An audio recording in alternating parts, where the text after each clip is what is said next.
This is the Georgia Farm Monitor. Since 1966, your source for state and national agribusiness news, and features for farmers and consumers about Georgia's #1 industry, agriculture. The Georgia Farm Monitor is produced by the state's largest general farm organization, the Georgia Farm Bureau. Now, here are your hosts, Ray DeLessio and Kenny Burgamy. Well, the leaves are turning in some areas. They are burning. There's a chill in the air, and it just feels like Thanksgiving. Hi, everybody. So thankful that you decided to tune in to the Georgia Farm Monitor. I'm Ray DeLessio. And I'm Kenny Burgamy. Yes, Thanksgiving is just around the corner. So is Christmas. And if you're one of those who prefers an artificial tree over a real tree, well, we've got a story that may just change your mind. Why Yule Forest in Henry County says they have the perfect tree for you, hassle-free. Also on the program, see why people are willing to drive through the mountains of North Georgia just to purchase this fresh produce. The Monitor profiles Osage Farms in Rabun County. And then later, if you like the rich history of agriculture and its early beginnings, then this is one story you do not want to miss. Damon Jones takes us to Waller Museum in Washington County. All this and more starting right now on the Georgia Farm Monitor. Well, last week, the Monitor's Mark Wildman reported on the Georgia cotton harvest currently taking place. This week, Mark follows up that report with a story from Coffee County on where the cotton goes once it leaves the field. Out in the cotton fields of Georgia, farmers are very busy harvesting their crop. After the cotton is picked and baled, it has to be trucked away to one of Georgia's many cotton gins. Here at Coffee County Gin, workers work all day and night running cotton through the facility to support this very valuable industry. A cotton gin is a facility that in essence is still doing the same thing that Eli Whitney did hundreds of years ago. We are separating the cotton seed from the cotton lint and packaging the lint in a bale, and that bale goes from here to a textile mill. This high-tech process works basically the same as it did in the old days. The only difference is the facility has computer technology that moves the cotton through the gin very fast. Without this, we wouldn't have a cotton industry. You've got to have the lint separated from the seed so you can spin the lint into a thread and weave it into a cloth. So without a gin, you don't have a modern textile industry. This very important operation is just one aspect of the cotton industry, an industry that still depends on the farmer to produce the best fiber possible. We bring the cotton here on the yard. We weigh the cotton in, and we put a tag on it so we know who it belongs to. At that point, we'll take it into the gin, and we'll undo the modulin process, and then we'll dry it, we'll clean it, then we'll actually gin it, which is separating the seed from the lint, and then we'll package that lint into a bale. We put a bale number on it, it's graded, and we send it to the warehouse where we wait for a shipping order so we can send it to the textile mill that it needs to go to. 90% of our cotton is going export, so it's going out of the Port of Savannah. The cotton industry is affected greatly by the weather, and the more wet weather, the slower the process goes. And cotton is not the only crop Georgia farmers produce. The cotton will wait to get picked and the peanuts will not wait. So the farmers are going to harvest all their peanuts really before they ever get started in their cotton. And due to the increase in peanut acres this year, it's putting them late getting in the field, getting their cotton out. Each 500-pound lint bale of cotton can be used to make approximately 250 pairs of jeans, which means just this one facility can supply an enormous amount of cotton fiber to manufacturers all over the world. Depending on the year, how many acres are grown, we'll gin in excess of 70,000 bales a year. Last year we ginned over 80 days on 24 hours a day. So we run during the fall of the year. We'll start in late September, early October, and we'll run through the middle to the latter part of January. Then the operation will stop until next season, when farmers again will be working hard to keep the soft feel of cotton a part of all of our lives. In Coffee County, I'm Mark Wildman for the Georgia Farm Monitor. Mark, thank you very much. In other ag news, another stop on the campaign trail for GFB President and American Farm Bureau presidential hopeful Zippy Duvall. Mr. Duvall seen here spending time in Nashville with the folks on RFD TV, where he discussed the many ag issues facing Georgia farmers, as well as his campaign to become American Farm Bureau president. Mr. Duvall saying whoever is elected president will have some mighty big shoes to fill with current AFBF President Bob Stallman retiring. Bob has given us almost 16 years now. He made a lot of sacrifices for the farm families and farmers across this country. And we so much appreciate his leadership. He has brought a stability to our organization and a stability to Washington when it comes to ag policy. And he's just been a great leader for us, and we just congratulate him on his tenure there, and we hope he has a very happy retirement. Well, all across the country, consumers are flocking to farmers markets and onto farms to pick up their fresh fruits and vegetables. Yeah, it's a practice that has gained in popularity in the last decade. Today, we show you one Georgia farmer who has a beautiful location in the mountains of northeast Georgia. As you take in the beautiful scenery and surroundings overlooking Rabun Gap, you know why so many travelers love to visit the area often and make frequent stops at the market that's operated by Osage Farms. Ricky and Melinda James have been providing lots of produce and veggies to travelers and local residents for over 20 years. They're scattered around here in Rabun County. We have a little bit in North Carolina, in Macon County, and there's 500-600 acres that we grow in vegetables. And then we've got some cattle over here on Rabun Gap School Farm. Some of their land in pasture, and we have cattle over there on that farm. The James family has a unique operation, providing a variety of produce. We were dry, and we like it dry with our drip irrigation. Most of our crops are on drip irrigation with plastic. And we got quite a bit of rain early on, and that we had a hard time getting some stuff planted to start with, and then it stayed dry, you know, all summer, and that didn't really hurt anything much except the sweet corn. We don't have it on plastic, and you know, it's hard to water in this area because we got a lot of little chopped up fields, different areas. We can pump out of the rivers and water it, but it was a hard summer. The heat, I think, made a lot of the stuff mature early, and some of our pumpkin production wasn't as good as it has been in the past, and I think maybe the flowers didn't pollinate because it was so hot or something. I don't know what happened to them, but we didn't have we had a good crop of pumpkins, but not a big crop. The customers that stop at Osage Farm say they like to know where they're getting their vegetables. Oh, it is. I'm from South Georgia. I'm from around Waycross, Thomasville. That's where I grew up on a farm and stuff like that, dairies and stuff, so that means a lot to us. You know, raising cows, all that stuff, it means a lot. You can touch it, you can see it, you can feel it, that's good. Ricky James said he knew he had customers that come from miles around to buy their produce, and it makes him proud.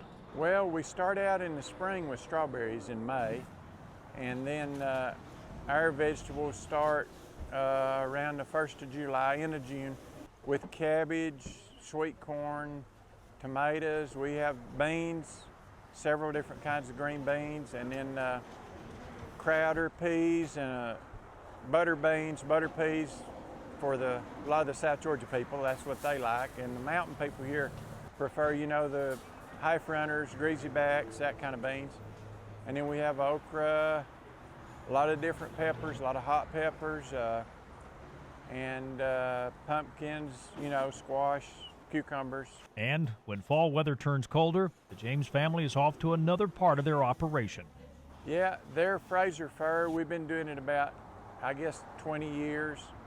And they grow about a foot a year. And we grow those on the North Carolina farm here up on the mountain. They don't do well below 3,000 feet elevation. All right, time for a quick break. When the show continues, we're going to get thinking about Christmas trees, in particular why you may want to keep that artificial tree in the storage closet and go with a real tree this year. Stay tuned. You're watching the Georgia Farm Monitor.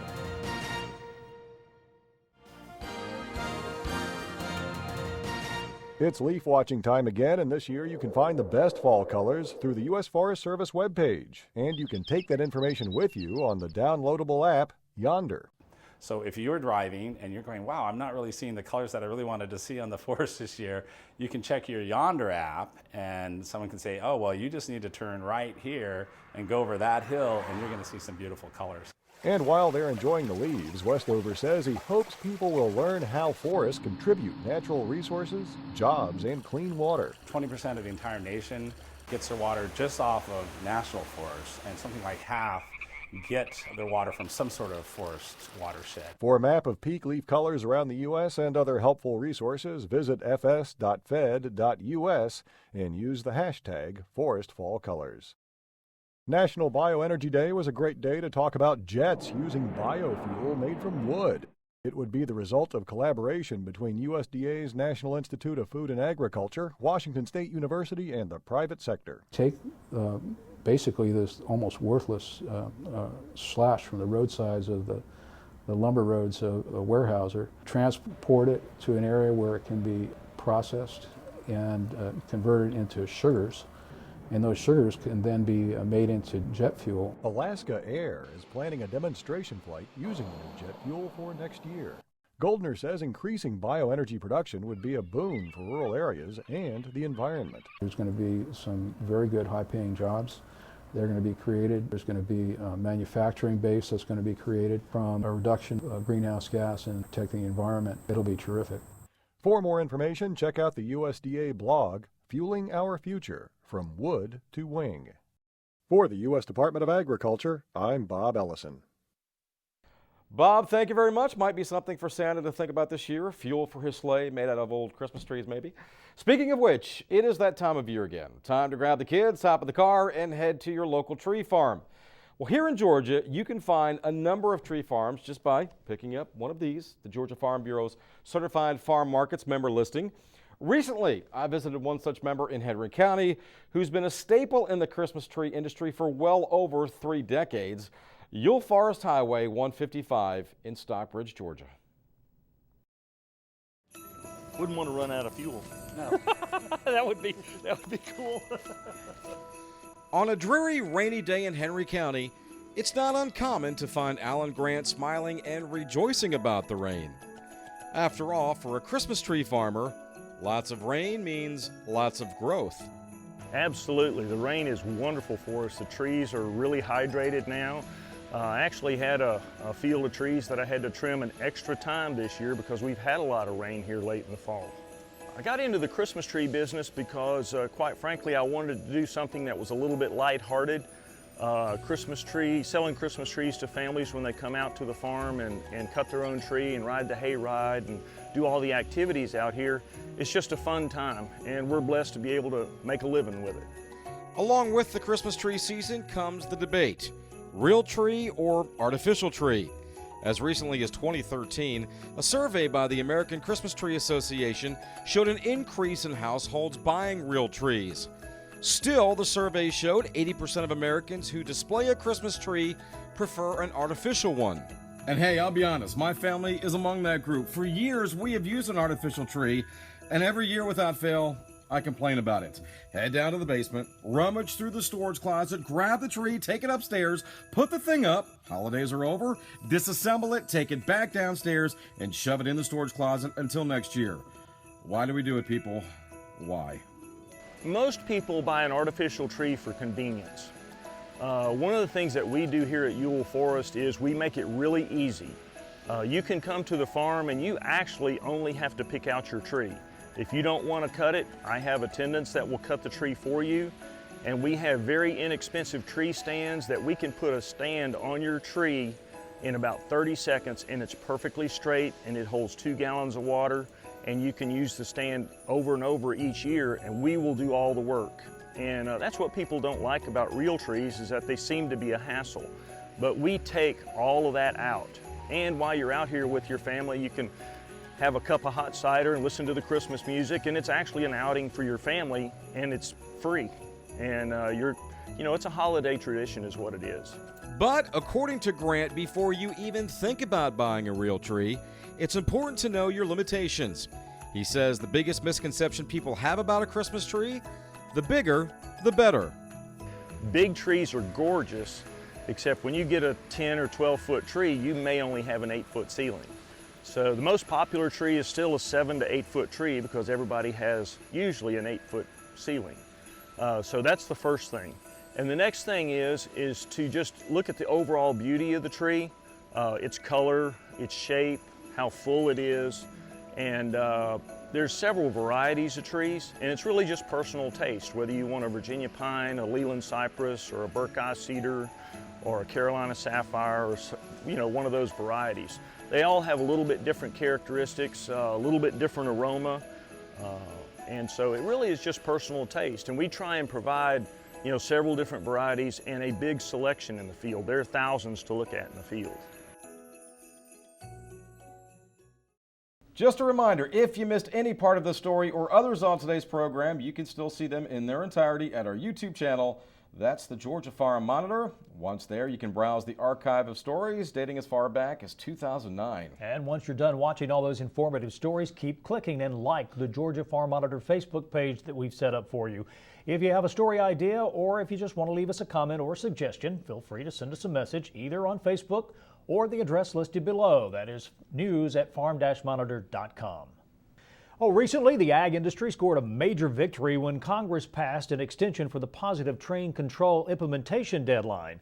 Additionally, the extension could also mean a long-term highway funding bill. American Farm Bureau's Michael Clements explains.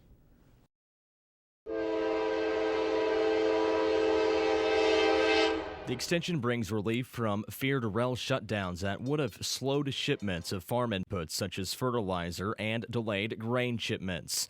American Farm Bureau's Andrew Walmsley says those delays would have significantly harmed agriculture. Congress passed both through the House and the Senate a short-term extension of highway policy, and included in that was an extension of the Positive Train Control deadline. That extension was signed into law by the president, and we had a 3-year extension with the possibility of an additional 2 years if the railroads show that they're making progress. An extension of the deadline gives rail companies more time to comply with Positive Train Control. Walmsley says that time is needed. Without the extension of the PTC deadline, fertilizer production would have been the first impact that would have been noticeable to agriculture. If those rail cars would have been embargoed by the railroads, those fertilizer plants would be forced to shut down. There would have been dire effects to agriculture from a fertilizer standpoint. Walmsley says further transportation support could be on the way to the House. A vote is expected on a long-term transportation bill. Long-term service transportation bill. The rail component's obviously important, but there's that security and long-term policy narrative of ensuring we have transportation policies important to ag. The Senate has already passed a similar long-term bill. Michael Clements, Washington. When we come back, a story about the early beginnings of Georgia agriculture. Come with us to the Waller Museum when the Georgia Farm Monitor continues.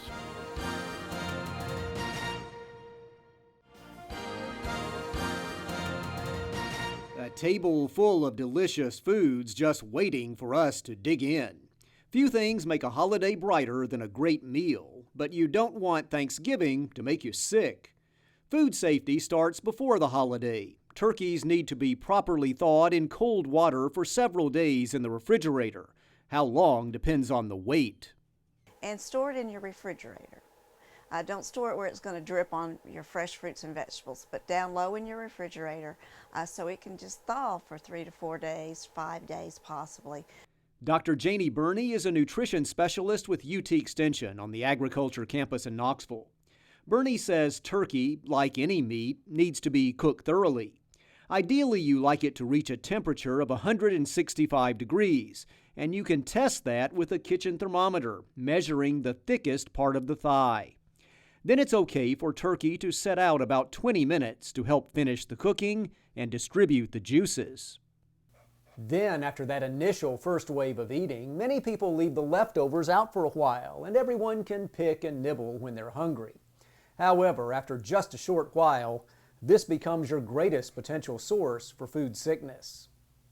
Burney recommends you don't wait too long to refrigerate foods high in protein, like turkey and gravy, or fruits that have been cut open.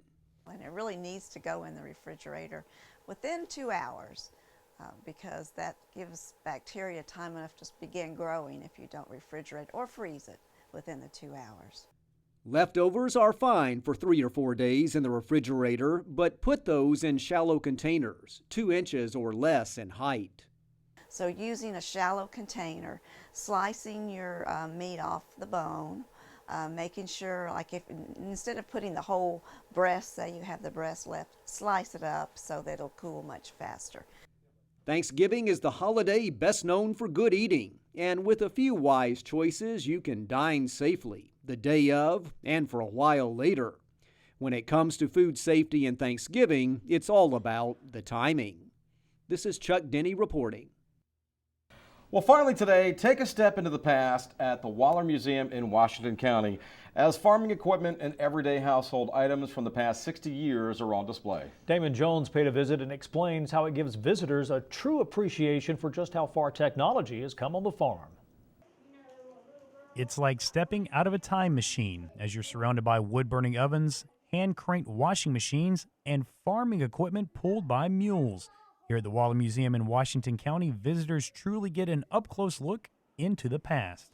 This was an empty house that he was born in, and it was falling down, and so he decided that we would fix it up and fill it full of all the old things we had and we could find, and let children see it and young people see it, and old people really love it because they remember using a lot of this stuff. And it's not just what's in the house that makes this a unique experience, but also the house itself, as the Wallers tried to make it look as original as possible. We went all over the state of Georgia looking for wood, for planks and so forth that would match what was already here. And a lot of it's new, a lot of it had to be put in here new, but we tried to make it look as old as we could and as original as we could. And the main reason to keep everything as authentic as possible is to give the visitors a true appreciation of what life was like on the farm more than 50 years ago. Well, I felt like people needed to see what it was back then. A lot of the old ones know, but it kind of refreshes their mind. They'll come in and look and say, well, you know, we had one of them. Or, I saw one of them and different things, but the young ones, they don't have an idea. That's the reason we labeled all that, where they'd have an idea of what it was. And one of the first visitors to the museum was Georgia Farm Bureau President Zippy Duvall, who, despite being in the farming business for decades, still can't believe just how far technology has progressed within the industry. Glenn here has collected them all up to kind of be able to show them off and tell young people about how different it was. You know, you go from pulling plow with a mule and one row at a time to GPS and doing multiple rows and reading the internet in between the ends of the rows. It's just almost unbelievable where we've come to. With all that technology, it's easy to take for granted just how hard farmers had to work back in the day to keep everyone fed. We should realize what they used to have to go through and how difficult life was back then for them to make a crop and keep their family fed, and how blessed we are today to have the technology that we have. As for what the Wallers want people to take away from a visit to their museum, well, I hope they take away and say, well, we've made a lot of progress over the years and things. And all that wasn't good old days back then, like they claim. Some of them good old days wasn't as good as they think. But you didn't know any better then. It was good old days, you thought. But there's some of the good old days, it was real good. Reporting from Sandersville, I'm Damon Jones for the Georgia Farm Monitor. Pretty cool stuff. Well, that's going to do it for this week's edition of the Georgia Farm Monitor. Here's a reminder for all the latest ag info regarding food, great recipes, and what's happening down on the farm. Be sure to check out Twitter, Facebook, and our Pinterest pages. You'll stay informed, see what's up in the world of farming, and here on the Farm Monitor Show. Take care, everybody. We will see you next week right here on the Georgia Farm Monitor. Have a great week, everybody.